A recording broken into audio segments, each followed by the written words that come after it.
Welcome, welcome. Tracy the Rhapsody Art Barn here from Salem, Oregon.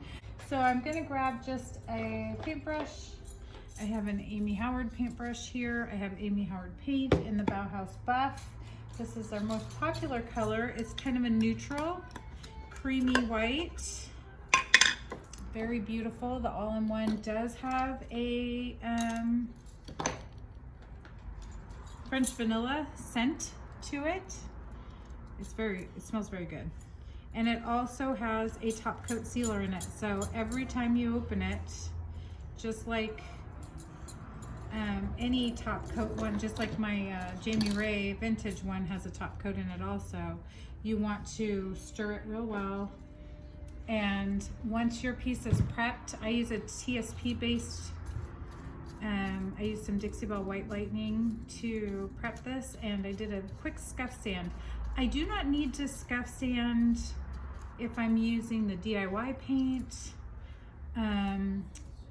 It has the clay base in it, but I do, when I'm using an all-in-one, think that it adheres nice and smooth and beautifully with a little bit of a scuff sand. When I say a scuff sand, I'm talking about a super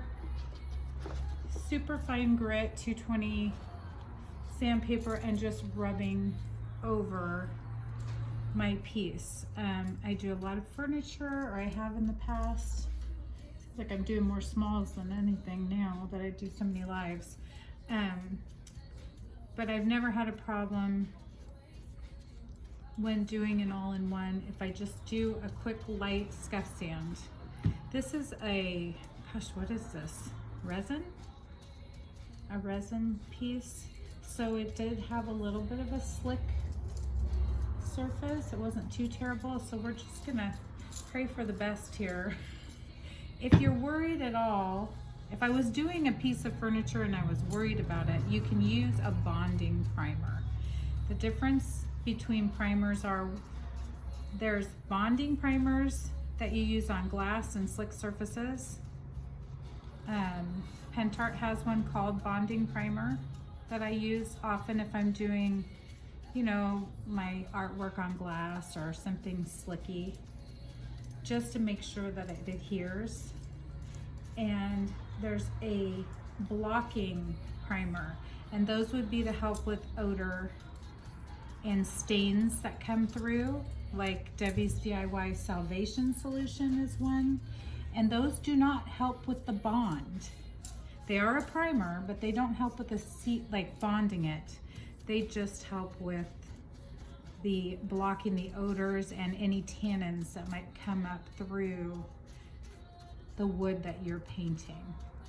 So you'll see that a lot with light colors. You'll see all of a sudden you're painting an oak dresser and it starts turning yellow, or you're painting a cherry wood piece and it starts turning red, or you're cleaning it and it never ever gets clean, like the brown is still coming off onto your rag. Those need a blocking primer. And sometimes you need both, heaven forbid. Sometimes it's got a slicky varnish on it and it's a dark color that bleeds. But then you would do the bonding, then the blocking. Okay, but this should be good. There's no wood in this that's gonna come through a color, bleed through a color. So this would, if it needed anything, just need a bonding. So far so good. I think it's gonna stick fine. I did a scuff sand and I cleaned it real well with the White Lightning, which dulls it as well. It kind of takes a little bit of that shine off of it. We have questions. I'm giving you painting lessons right now. You're in my paint class. I do a paint class 101. Can you tell I just had one? Teaching about it.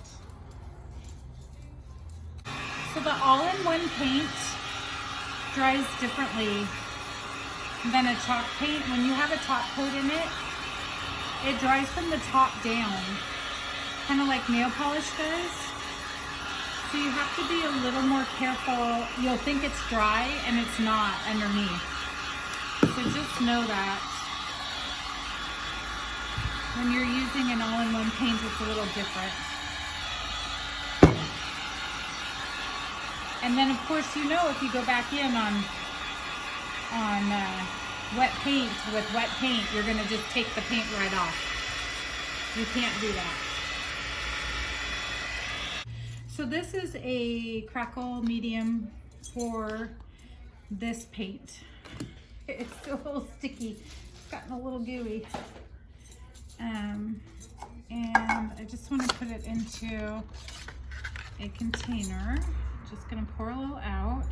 And you can add water and thin it down a little, or you can leave it full strength. I'll just add a little bit of water. And kind of work in little patches with this stuff usually. So I'm going to try a couple different things. So it's a gooey kind of glue like Crackle would be, but it's not as heavy as using just a regular two-step. I don't know, it goes on shiny. It stays shiny even when it's dry, and you can kind of apply it in places. You don't have to do a full huge coat of it. So I'm gonna play with it a little bit. Maybe we'll do the dark over the light and pull back to the red, or we can do a white over the white and pull back to the red. I don't know. Maybe I'll play with a little area of it. So typically you could leave this on for a couple hours and then put another coat and Crackle back to this. But I'm gonna play with it a little bit and see if I can't get it to pull off back down to that base that we had on there. I have a Good Man is Hard to Find, which is like a dark gray. What do you guys think? Okay, so now I'm gonna grab, cover the white. I'm gonna grab this color and just see, maybe down at the bottom, if I like that gray.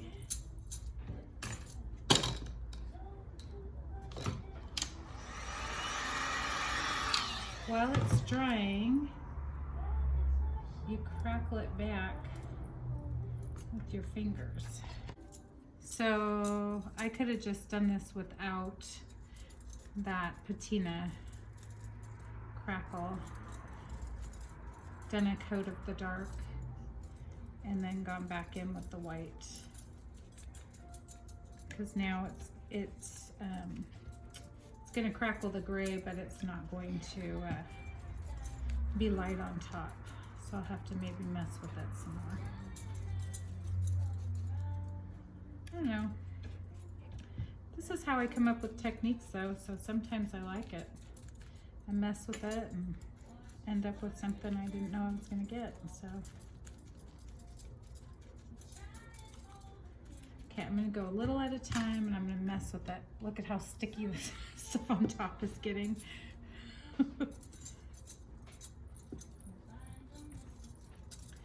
Yeah, I'm just doing the dark versus the light on top, it looks like. But I might be able to get enough of a light.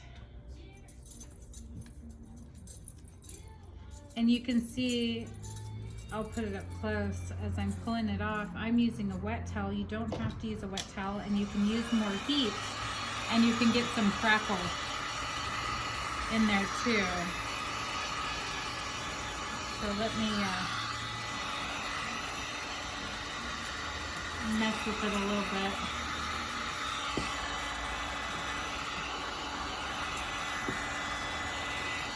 It's actually quite pretty, just on the crackle alone. And I'm just gonna layer it up. If I don't like it, I just add another thing of the patina and then I just layer a white on top. It's fine. Can't mess up paint. You just can't. You just keep going till you like it.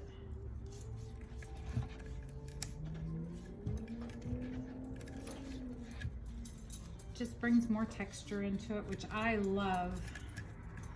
Threaten me with a good texture, right? Can you see okay?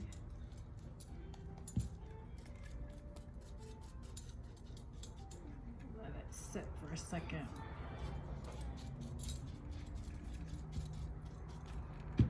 Okay, so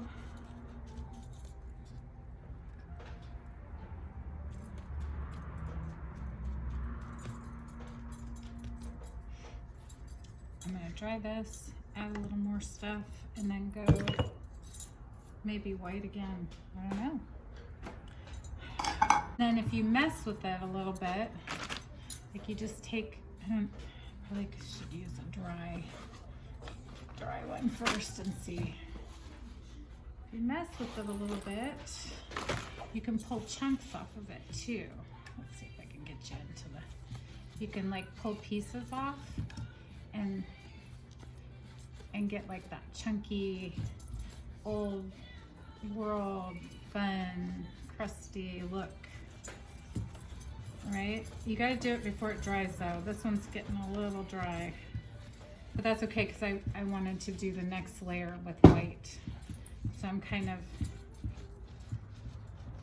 not really doing it. I'm doing it, but I'm not really doing it. So I'm gonna do another. You like the dark and the light?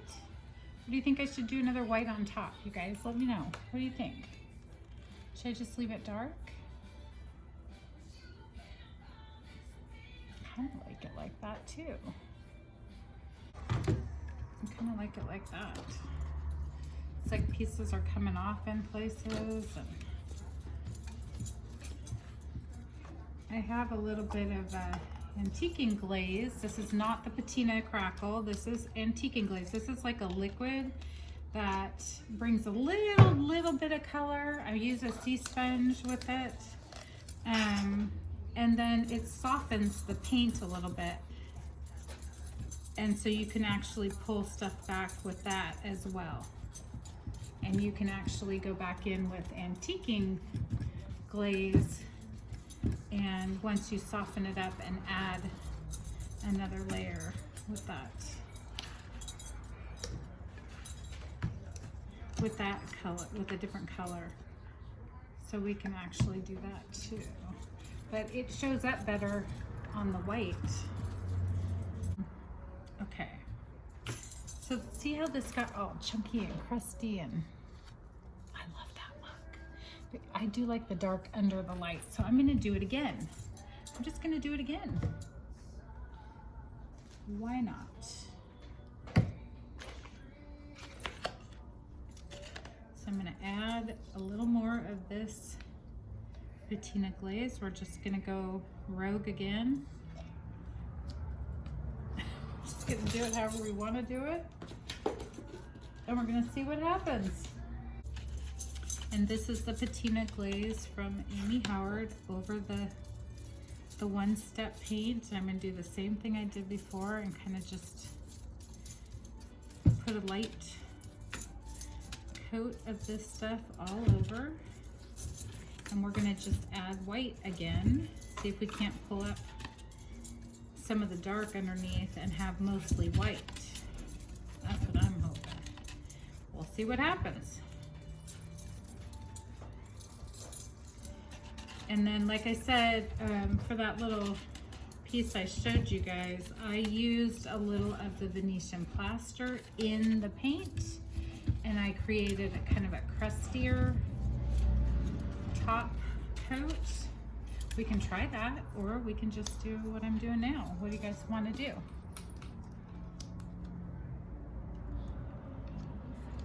Want to go a little crazy, or should we just do another coat? Somebody go. Somebody tell me. Somebody make a decision besides me. This is our playtime. We don't know what's gonna happen. I know what these products do when used properly, and they do give off cool effects either way.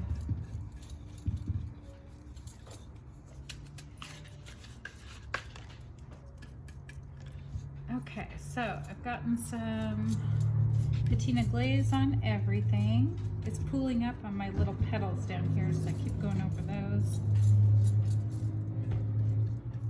I don't really want a heavy drip showing. I just want to create more texture. More texture. Okay, let's let that sit for just a sec.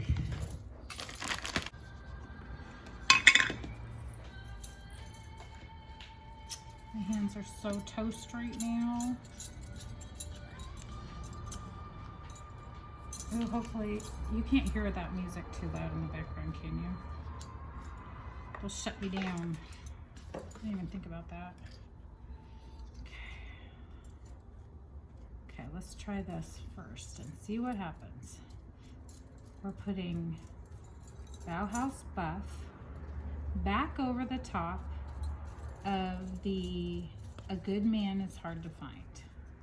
Amy Howard One Step over the patina glaze. So let's see how textured this is gonna look now. And then what we can do is we could add chunky chunks if we wanted to. Oh my gosh, this stuff is very sticky on my hand. So let's see how this is doing. Now it's crackling when I dry it a little bit. So the crackle is working. I just don't know if it's gonna have that chunky look like I want. And then you can add texture with your fingers. And kind of take stuff off and add it to it. What do you guys think? That's kind of cool, huh? Okay, I'm doing it. Executive decision. I'm just gonna do it. And I'm trying to get into the details without going back over and over my piece too many times. I don't know if I got all of it dry enough. We are rushing. I'm gonna do a thick area, I'm gonna do a thin area. Let's just see what it looks like.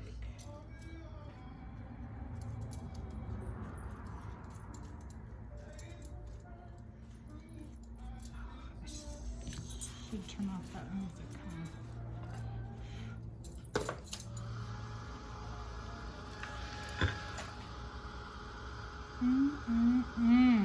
Nothing like a good texture.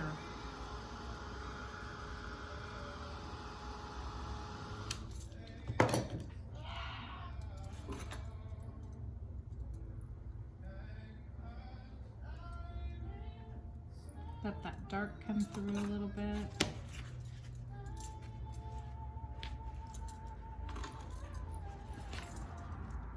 That old and weathered look. Oh, that's so pretty. I like that.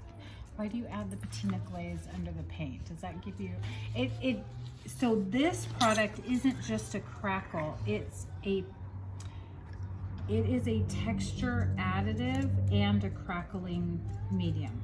It's not just the crackle effect. It like kind of makes it, it makes it tacky so that when you touch it, you're pulling off chunks of paint and it creates like that oldie worldy chunky look. Not just the crackles. In fact, it doesn't crackle as much as like if I wanted to just use the Pentart crackle, I could get a complete crackled effect on this. Like a whole weathered crackle look, but it would just be crackle. This stuff allows the Amy Howard paint. I haven't tried it with other paint. I just know that it works with this. This allows the one-step paint to kind of age and move as if it were a piece of furniture that hung out for a long time and gotten weathered, and then you can take the big chunks of it off with your finger. The paint is super smooth and creamy on its own. But once you add this stuff, it like becomes weathered looking. Especially, you know, when you have your contrast colors underneath. Like I did. And I just did 2 layers because I actually screwed up and was gonna do the dark underneath originally. And I painted it with white because I was talking and not thinking. And so when I did that, I went back over it with the dark and the patina twice. So you can actually take off whole chunks of it. Perfect for this kind of scrolly furniture look. That's why I wanted to do it on this, because it's definitely better for scroll work and aged, like, I don't know, this is an old lamp, so that kind of piece. And I'm putting it on kind of heavy. I'm dabbing it on. And I think usually I would use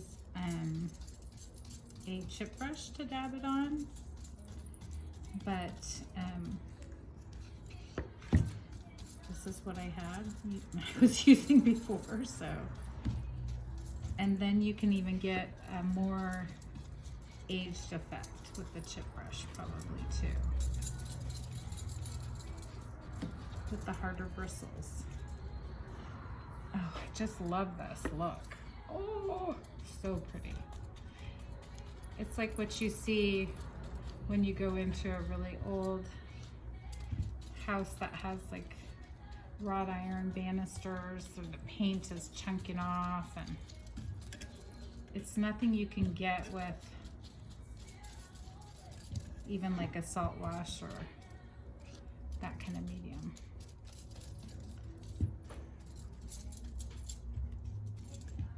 I'm putting on a good layer too of paint. It is absolutely stunning. I do love it. I do love it. I'm gonna just give it a quick dry, and then start taking a little bit more. Oh, let me get you over, hold on.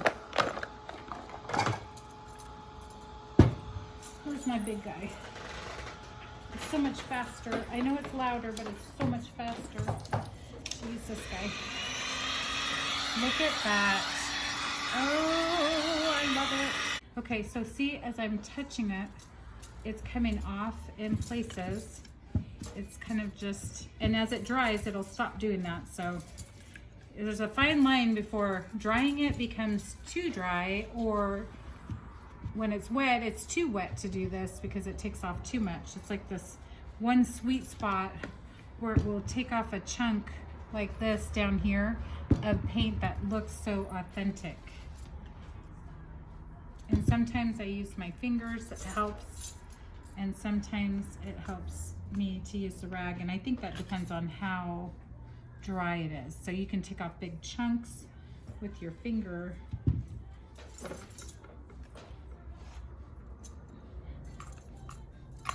In places, and it just even adds to that rustic